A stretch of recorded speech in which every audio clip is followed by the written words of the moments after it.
What if the one person you trusted most, the very figure you believed would protect you, had already made a decision that would change your life forever? What if that decision was delivered not in a whisper behind closed doors, but in a voice so calm, so resolute, that it left you trembling, unable to speak, unable to protest? For Prince Harry and Meghan Markle, that moment came not in the glare of the press or on some scandalous front page, but in a quiet, tension-filled room at the heart of the British monarchy. It was the day Princess and the Queen's daughter read aloud the final will of the late Queen Elizabeth II, and in that instant, everything Harry thought he could count on, everything Meghan had hoped to secure for their children, vanished in the flicker of an eye. Before we continue, please hit the like button, subscribe to the channel, and turn on the notification bell for updates. The scene was almost cinematic. Heavy curtains filtered the light, casting long shadows across the polished floors of a room that had seen centuries of royal history unfold. Courtiers and aides stood silently at the edges, their expressions neutral, but the air itself seemed to vibrate with anticipation. And there, in the center of it all, stood Harry, Meghan, and Princess and the last guardian of a queen's final words, the one who would wield them with unflinching precision. The first sentence was innocuous enough, a formality to set the tone. But then came the lines that would ripple through the royal family and the world with seismic impact. Harry and Meghan, and even their children, would inherit nothing. Every crown asset, every private estate, every financial holding that could have been theirs passed entirely to Prince William. Not a single pound, not a single piece of land, not even a sentimental token to mark their place in the family's lineage. Imagine hearing that. Imagine looking at the faces of your children, innocent and unaware, and realizing that their legacy had been deliberately severed from you. Imagine the centuries-old institution of monarchy, which had seemed both unshakable and rigid, suddenly reshaping itself in ways you could not have anticipated. That was the reality for Harry and Meghan in that room. A reality so jarring, so complete, it left them physically shaken. Meghan, known for her composed public demeanor, could not hide the flash of disbelief, the tightening of her jaw, the flicker of anger and hurt. Harry, usually confident in his convictions, found himself struggling to maintain composure, grappling with a tidal wave of emotions he could not have predicted. But why now? Why after decades of service, loyalty, and public devotion? This is where the story deepens, where curiosity must be piqued, and where the stakes rise beyond mere inheritance. Because the Queen's decision was not simply about money or land. It was a statement, a judgment, a culmination of events and tensions that had been simmering quietly beneath the polished surface of royal life for years. The world knows Harry and William as brothers, as princes with intertwined fates, as public figures whose every smile and every misstep is analyzed. But what the public cannot see are the private struggles, the unspoken resentments, the decisions made in the shadowed corridors of palaces where protocol dictates more than morality, where duty is sometimes crueler than any personal grievance. For Meghan, the stakes were equally complex. Her journey from American actress to Duchess of Sussex had been one of ambition, love, and relentless scrutiny. From day one, she had been thrust into a world governed by rules she did not write and expectations she could never fully anticipate. And now, the final act of the Queen's will reminded her that in this world, appearances mattered far more than affection, and lineage often outweighed loyalty. For Harry, it was more than a financial blow. It was a profound message, one that would challenge his understanding of family, responsibility, and his own place in the monarchy. The story does not stop at the immediate shock. Consider the psychological ramifications. Harry and Meghan were forced to process this news under the gaze of everyone in that room. With cameras absent but courtiers silent, their reactions a mirror of the monarchy's unspoken code. Maintain dignity, show restraint, absorb the message. What does it do to a person to know that the family they once trusted completely has chosen, deliberately, to exclude them from their own heritage? How does it shape decisions about loyalty, identity, and future generations? The answer is complex, and it is far from complete, because the consequences of this will, and the ripples it caused, were only just beginning to unfold. At the same time, The Queen's decision is deeply rooted in history and precedent. The royal family is not merely a family. It is a living institution with rules, traditions, and expectations that stretch back centuries. Wills in this context are never just legal documents. They are declarations, statements of values, instruments of legacy. In leaving Harry and his children out, the Queen was signaling something more than financial judgment. She was communicating her view of character, responsibility, and alignment with the Crown's enduring image. Every estate passed to William, every asset retained in his hands, was both inheritance and endorsement. Conversely, what was withheld from Harry and Meghan was as symbolic as it was material, a quiet but unmistakable censure of choices, behavior, and perhaps perceived disloyalty. And yet, despite the severity of the moment, there was room for irony.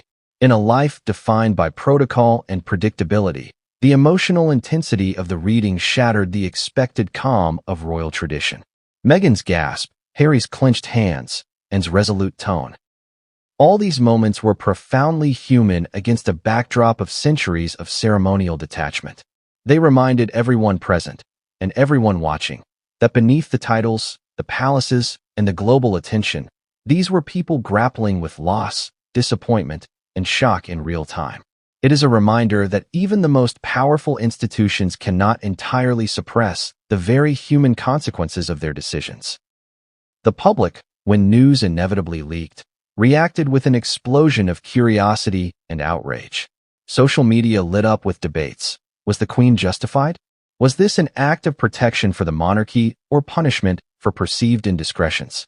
Was William simply being favored, or was Harry unfairly sidelined? Every commentator had an opinion, and every new report added layers to the narrative. Yet behind every tweet, every headline, lay the simple, devastating reality of the family in that room. Two parents looking at each other and realizing that the life they had imagined for their children had been upended in an instant. But this is only the beginning of the story. What led to this moment? What tensions, decisions, and misunderstandings culminated in the Queen's final judgment? And how will Harry and Meghan respond? Not just to the financial exclusion, but to the deeper message it carries about trust, loyalty, and belonging. These questions are not merely rhetorical. They form the backbone of a saga that will redefine relationships, legacies, and the very notion of royal inheritance. As we dive into the details, consider this.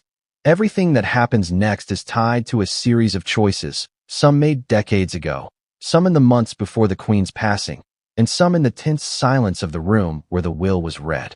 Every reaction, every whispered word, every subtle glance carries weight. And as we unfold the story chapter by chapter, you will witness not just the immediate impact of this shocking decision, but the hidden currents of family dynamics, power struggles, and emotional upheavals that no headline could ever fully capture. And yet, even now, as we begin this journey, a question lingers. Will Harry and Meghan accept their exclusion, or will they fight back in ways the monarchy never anticipated? Will William's apparent victory remain unchallenged, or does this inheritance come with consequences that even the most careful plans cannot foresee? The answers lie ahead, and what comes next will shock you, intrigue you, and perhaps, in ways you cannot yet imagine, redefine everything you thought you knew about this family. But the most surprising part is this. What Princess and read aloud in that moment was only part of the story. Because behind the carefully chosen words and precise legal language, there were intentions, secrets, and messages that no one expected. And while Harry and Meghan were left reeling in the room, unaware of the full scope of the Queen's design, the audience watching from afar, whether through whispers, leaks, or investigative reporting, would slowly begin to uncover the layers of strategy, judgment, and even retribution embedded in the will. So hold on. What you are about to see is more than a simple tale of inheritance. It is a story of family, of loyalty, of ambition, and of heartbreak. It is a story where money and titles intersect with emotion and human frailty. And it begins with that moment, frozen in time. Harry and Meghan, trembling, as Princess Anne's voice echoed through the room, each word carving a new reality for them and their children. Imagine walking into a room you've known all your life, familiar from childhood visits, state events, and private gatherings, only to discover that the air itself feels heavy, almost unnatural. Every polished surface, every ornate chair, every portrait on the wall suddenly seems charged with anticipation, as if the room itself knows what is about to happen. This was the setting for one of the most shocking moments in modern royal history. The reading of Queen Elizabeth II's last will, a document that would shake the foundation of the monarchy and leave Prince Harry and Meghan Markle trembling in ways no one could have anticipated. From the moment Harry and Meghan entered the room, the tension was palpable. Courtiers and palace aides, carefully trained in protocol and discretion, lined the walls, their expressions neutral but their eyes betraying curiosity, apprehension, and perhaps even silent judgment. The lighting was soft, filtered through heavy curtains, casting shadows that seemed to elongate the already taut nerves in the room. Princess Anne, the Queen's daughter, stood at the center, a quiet authority radiating from her, prepared to deliver words that would alter the lives of everyone present. She had the will in her hands, a thin stack of papers holding more than money and property. It contained legacy, judgment, and perhaps even subtle reprimand. The moment the first sentence was read, the room seemed to hold its breath. It began with formalities, the legal language designed to ease listeners into the weight of the document. But anyone who thought it would remain neutral was quickly proven wrong. When Anne reached the passages concerning Harry and Meghan, the atmosphere shifted. Every eye turned instinctively toward the couple, and the silence was almost deafening. It wasn't just that Harry and Meghan were being excluded from the inheritance. It was the clarity with which the Queen's intentions were expressed. There was no ambiguity, no suggestion of conditional allowances, no room for negotiation. Every asset, estate, and financial holding that might have been expected to trickle to Harry and his children was explicitly designated for Prince William.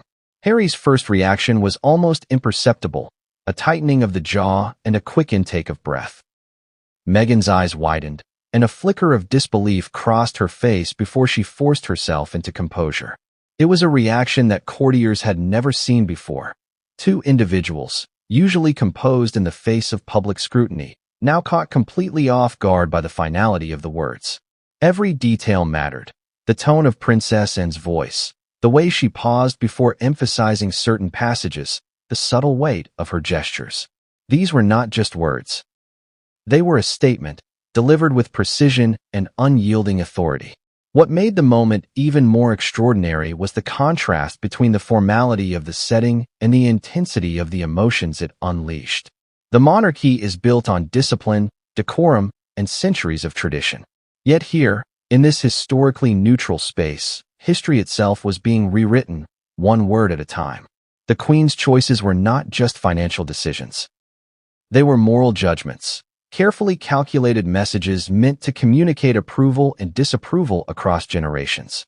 Harry and Meghan, like spectators and participants simultaneously, had to process a truth that struck at the very core of family, identity, and belonging.